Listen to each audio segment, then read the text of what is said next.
大家好，歡迎收睇張心月頻道。今日我就要同大家介紹用橡筋玩呢個嘅魔術。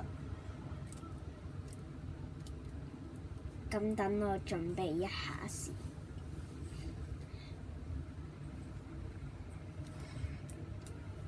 而家橡筋冇掂到大拇指㗎嘛，淨係掂住呢4隻手指。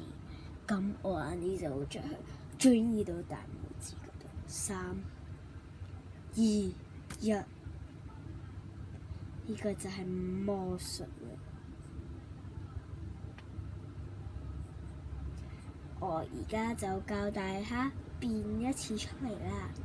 首先套落隻手度，拎返上嚟，再掹出去。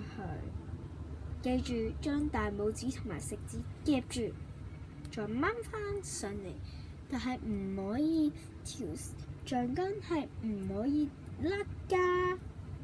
然後跟住我哋就套落呢4隻嘅手指度，記住保持夾住。跟住你隨時可以放手。呢個係錯誤嘅示範。然後再嚟個正確嘅示範，就係咁啦。然後就屈一屈上去，屈到落底，夾住，再掹上嚟，掹到落底，然後再套落呢4隻手指度，你隨時去放手，就變到出嚟㗎啦。大家知道未呢？如果想觀察到更多咁好玩嘅活動嘅話，就歡迎 subscribe 我哋嘅頻道啦。